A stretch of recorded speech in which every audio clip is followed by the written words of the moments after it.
Welcome to our Be the Story report to the people. As you can tell, things are different. In fact, things are different all over our country, our city, and our world. But one thing is for sure is that young people need to know the life-changing message of Jesus Christ. And we are committed to sharing that story. You know, there are over 100 people or more that are going to be experiencing and watching this video to discover what Youth for Christ Southwest Michigan has already done in this past year, and also how we can be involved and be the story in impacting the lives of 11 to 19-year-old young people. You know, our mission is the same.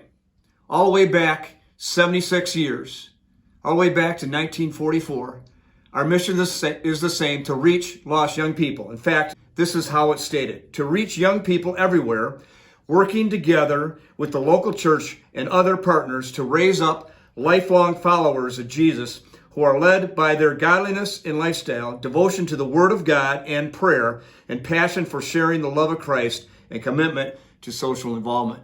That, in a nutshell, is what our mission is. But the passion of that mission is to do whatever it takes in any situation to reach as many young people as possible. Our target audience is 11 to 19-year-olds, and we partner with local churches and other like-minded organizations to reach every young person in our area. That is our mission. As we move through this time, hopefully you're encouraged by what God has done through this organization. We are going to reach more kids as we engage more adults in this mission, and as we try to reach more youth for Christ. As we are moving forward, things look great here. Yes, we are innovating in this time of COVID and social unrest to reach young people. In fact, I want to mention to you that we have not slowed down at all. In fact, we have put our foot on the gas pedal, trying to do and innovate anything that we can to be a part of the youth culture.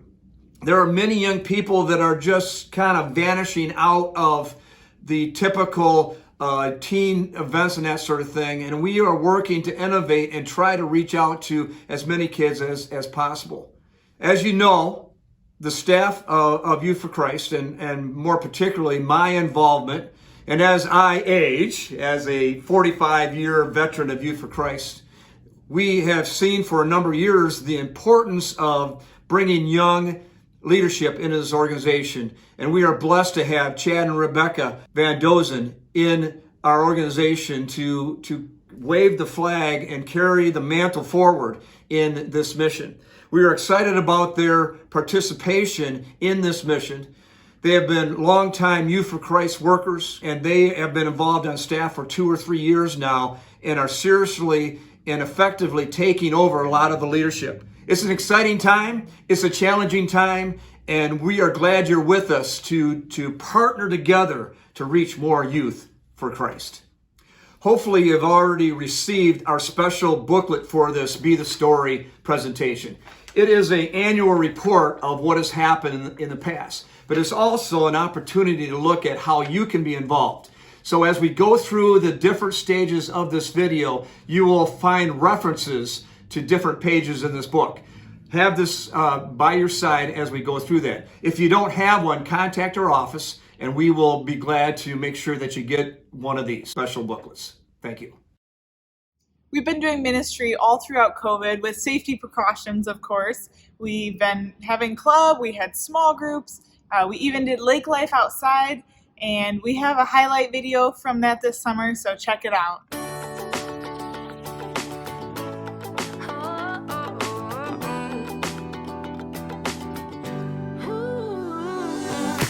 Wake up and smile, 'cause it's been a while. It's been like a whole day since I stopped so you could hold me.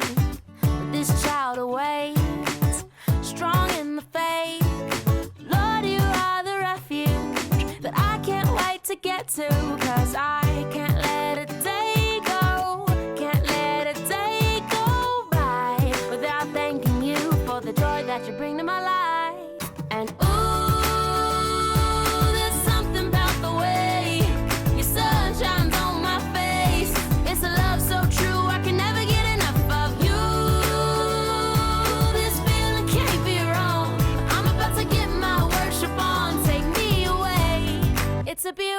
beautiful day.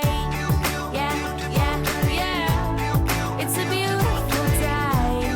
Yeah, yeah, yeah. When trouble seems to rain on my dreams, it's not a big deal. Let it wash all the bugs off my windshield. 'Cause you're showing me that in you I'm free, and you're still the refuge that I've just got to get to. So I won't let a day go, won't let a day go by. So put the drop top down, turn it up, I'm ready to fly. And ooh, there's something about the way your sun shines on my face. It's a love so true, I can never get enough of you. This feeling can't be wrong. I'm about to get my worship on. Take me away. It's a beautiful day. Yeah, yeah, yeah. It's a beautiful day. Yeah, yeah, yeah. I've got no need to worry. I've got All right, we're here with my friend Landon. Comes to a lot of campus life events and activities. And so, Landon, how did you first get involved with campus life? So I first got involved with campus life from my youth pastor, who was a leader for the middle school campus life, and so I started going to the high school campus life. Okay. What activities are you involved in campus life? So I'm a middle school leader in Constantine.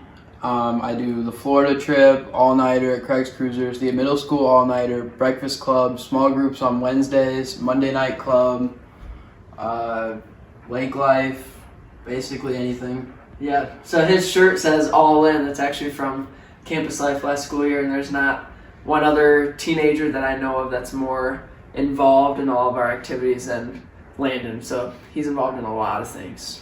So one of the things that I really appreciate about Landon is he always brings friends with him to no matter what he's coming to. So why, Landon, do you make that such a priority to bring friends with you to stuff?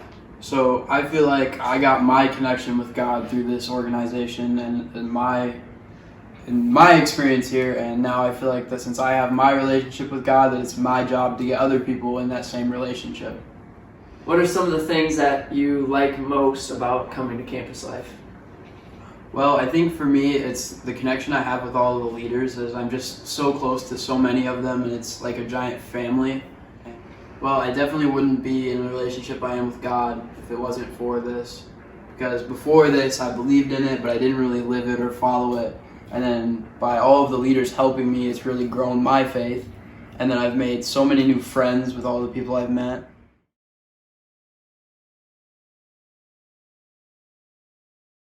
It's time to present the Scott Miller All-In Service Award. And I just want to say something that I know I said last year, but I'm going to reiterate it probably every year that we do this. And that is that we appreciate all of our volunteers. Everything we do, we could not do without a team of volunteers behind us. Whether it's clubs, trips, auction, everything that we do, we need your partnership, and we appreciate every one of you.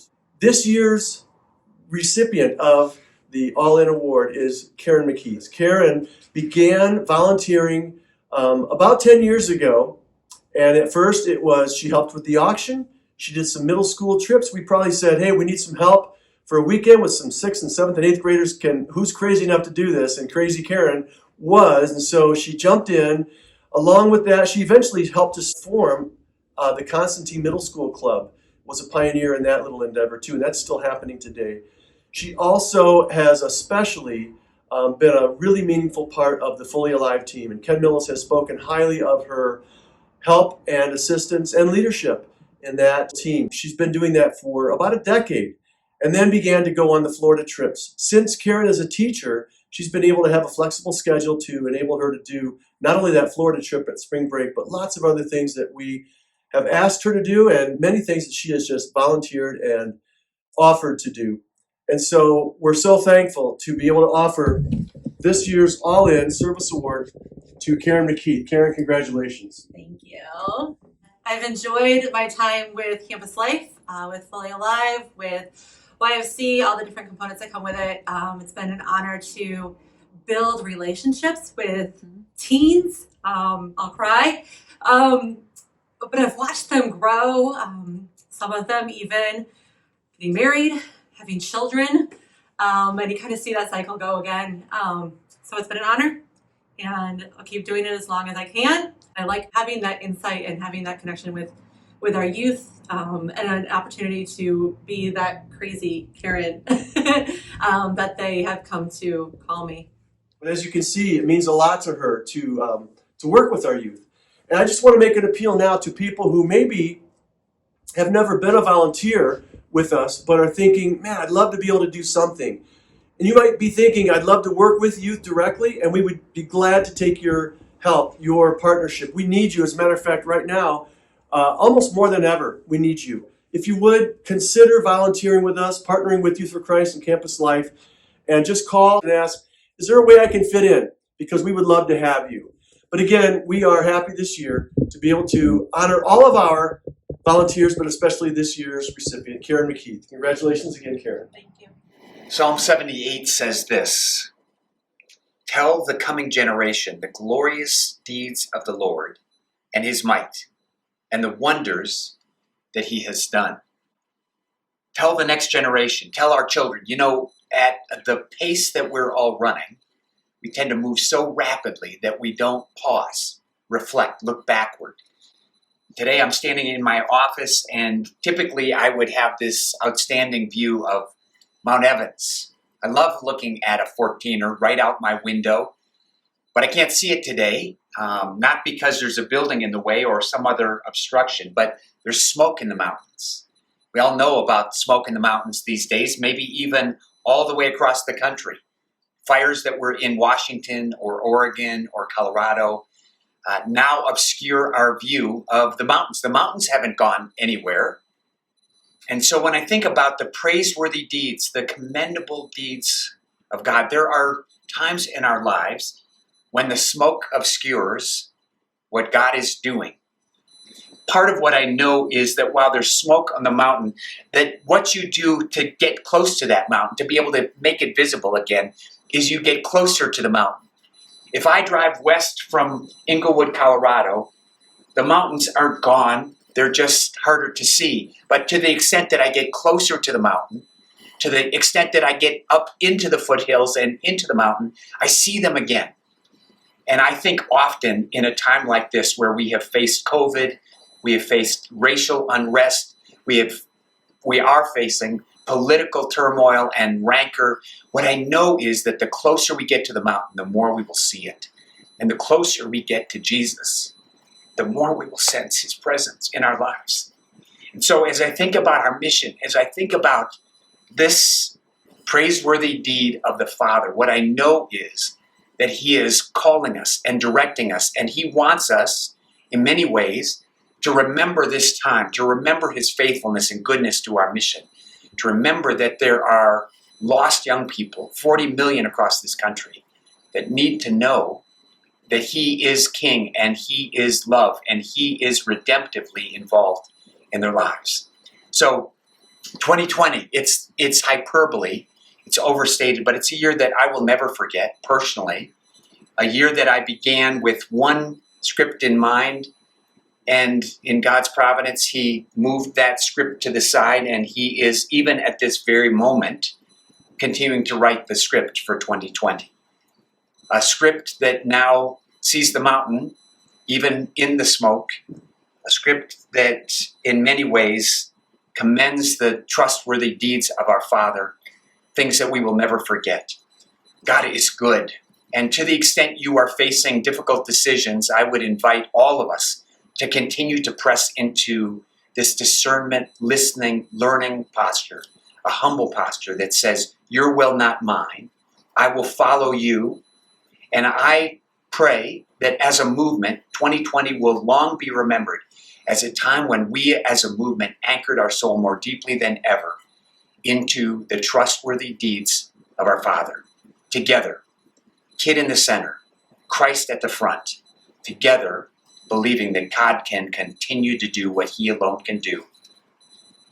The smoke on the mountain can't obscure the fact that it is there. And so together we will journey into the foothills to see it in close proximity. God be praised for his trustworthy deeds.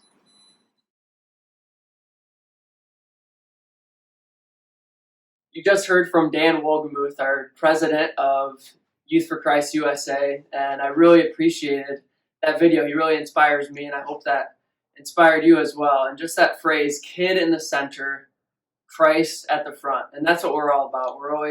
Kids are always in the center of what we're doing, and we're always following Christ, who's in front of us.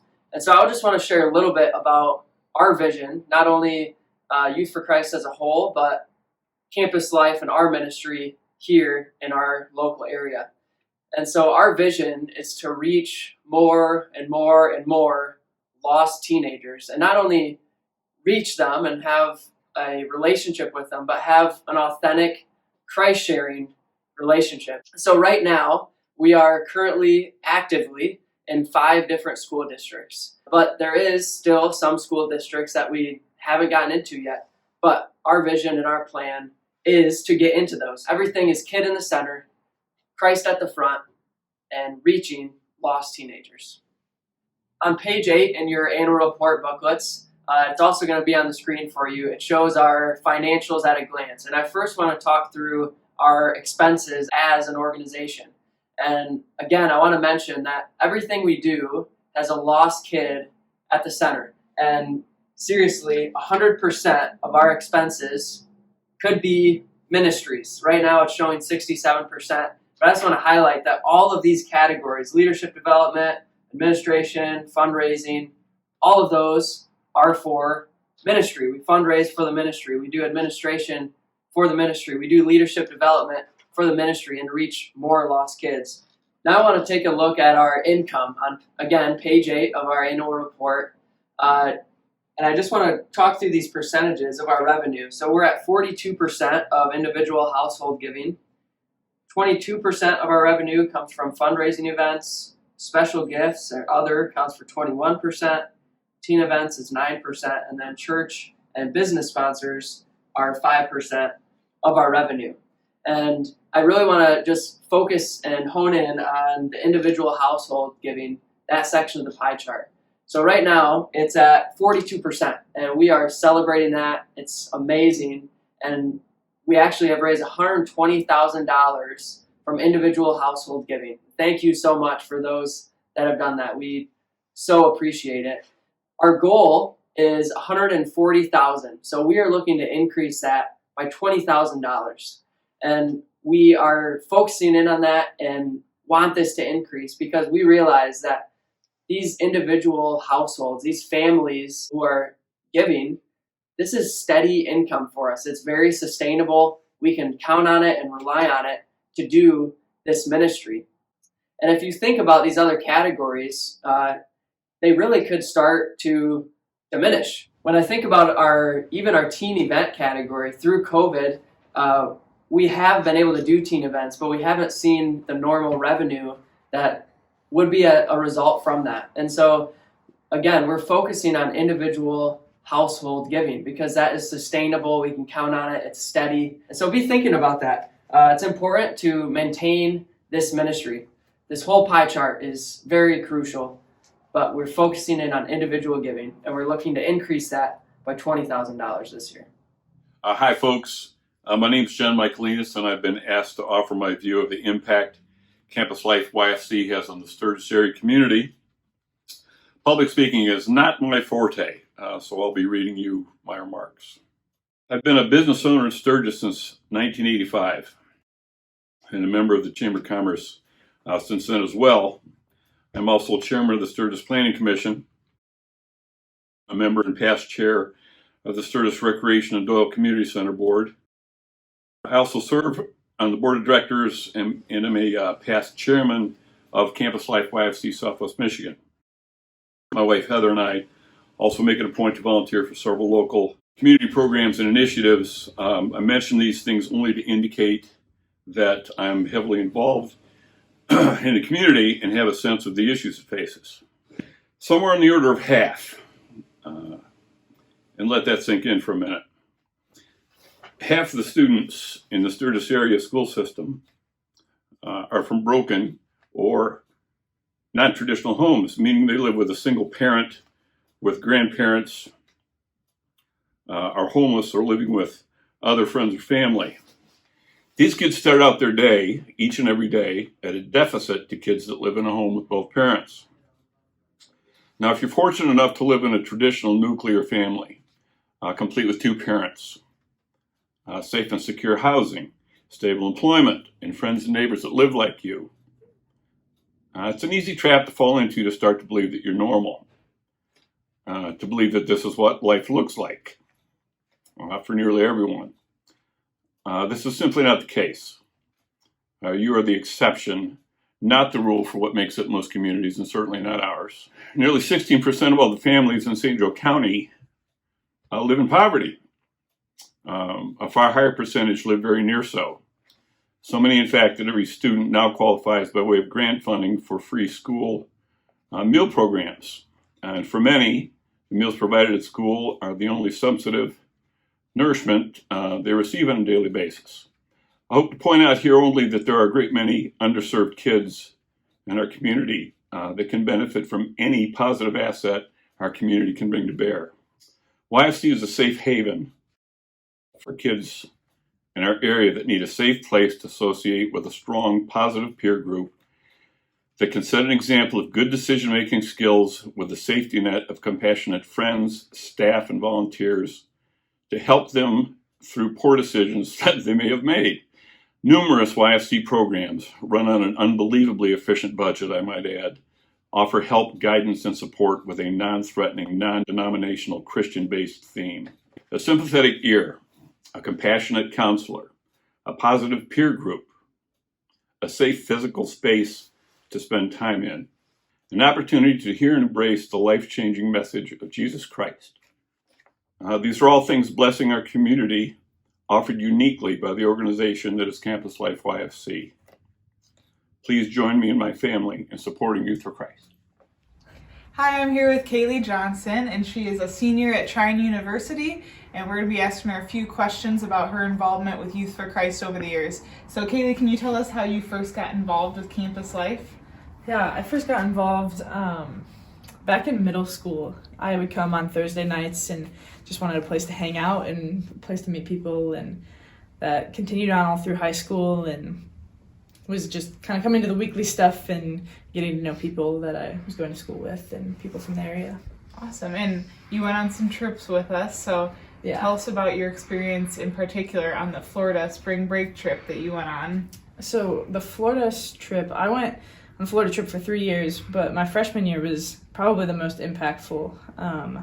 When I was there, I remember Ken sharing just the gospel, like one of the first nights we were there, and I was like, whoa, like I need that. And yeah, it really just like shifted my perspective that I had on life and where my priorities should be, and just really like for the first time realized that I needed to have a personal relationship with God. And so after the trip, can you tell us a little bit about your relationship with Sarah, one of our staff members, and getting plugged in with the church and things like that? Yeah, so one of the like people that I'd met on the trip, like he was in high school too, started going to church with Sarah and Tyler. And I was like, maybe I should start going to church with them. Like, I'm sure if they're willing to bring one person with them, they're willing to bring two. And so at that point, she just started bringing me to church every week, and she was working with their youth group, and so it was easy for me to like jump into the youth group too, because like she had to drive right by my house to get there. So it was easy to get plugged into that community because like I knew people that were already plugged in. Yeah. And so what are your future plans? Or I know you're involved in some ministries at college, and can you tell us a little bit about that, and then also what your future plans are? Yeah. So Trine has one like big campus ministry, and I've been plugged in there as a student leader for a couple years. And then last year I came on staff with them, and then this year I'm an intern with them. So Awesome. I've been kind of doing like firsthand ministry work as a student and as a staff member this whole year, which has been really cool. Yeah. And just been kind of looking around at different opportunities in ministry and different types of ministry for a career, hopefully. Yeah, that's great. And did you ever think before this Florida trip that you would be doing that? I didn't even know it existed Yeah. before then, so no. Yeah, campus life has changed my perspective and just kind of my whole trajectory on things, and so I definitely wouldn't be where I'm at without them.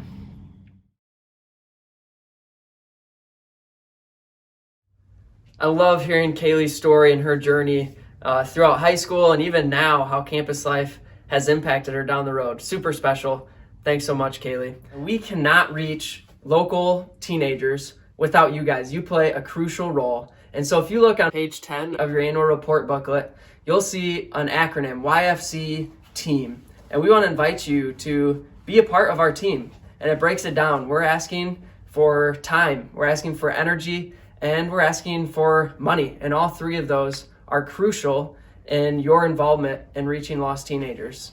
And so we ask you, would you consider volunteering? Would you consider praying for us or sharing our mission with your family and friends, neighbors, and even strangers? And would you consider giving financially? All those, again, are crucial to reaching lost teenagers. And there's a fallout card that is in your annual report booklet, and it just has some general information if you would like to give financially. And I want to point out that there is a back, and there's an electronic fund transfer, EFT, so you can mark it for monthly, and each month your donation will come out automatically, so you don't have to think about it. It's really simple to set up, and so we ask you to consider that as well. It's a really great option. And so we ask you to fill that out and return it to us sometime in the next few days or week or so. That would be great. Or you can give online. This is a really simple option. Go to yfccampuslife.com/donate. And it takes you directly to our donation page where you can give. And again, thank you so much in advance for doing that. So right now I'm standing in the hallway of our trips, our events, and the clubs that we've done for years. And so far tonight, you've heard two stories. You heard Landon's story in the beginning, and you just heard Kaylee's. And we're really proud of them and proud of the impact that Campus Life has had on them. But that's only two. There are hundreds more stories that we as staff and volunteers could share with you, but we don't have the time.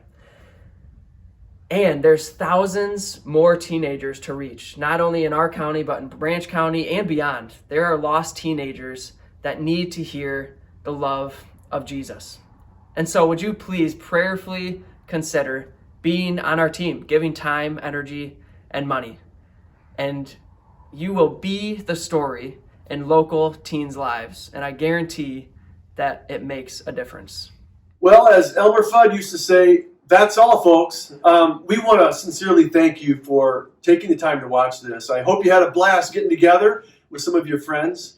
And I know that for some of you, this was just an update. You're already aware of what we are all about here at Youth for Christ, Southwest Michigan Campus Life. But for some of you, it might have been a first glimpse. And so we just hope that all the pictures, the videos, and the stories that you heard, and the testimony will help you see our vision here at YFC Campus Life, Southwest Michigan. We would like you guys to get involved. And so we've got this paper that was in your booklet, and it should have fallen out by now possibly. And Chad already spoke a little bit about how you can get involved, but there's some more detailed ideas on here in the wish list. And so we would love for you to look at these, see if there's something that is on this list, or maybe you could think of something else that, a way that you could get involved with Youth for Christ here. And we would love for you to write it on your response card, or even call our office and talk to one of our staff, and we can brainstorm how that may be a great fit. And so if you enjoyed this video, we would love for you to share it with your friends. The video is available on YouTube. They could get a DVD copy here from our office, or if you go to our website, yfccampuslife.com, there's a link right there that you can watch it as well. Thank you for taking the time out of your evening to watch this video, and thank you for partnering with us to share the life-changing message of Jesus Christ with 11 and 19-year-olds.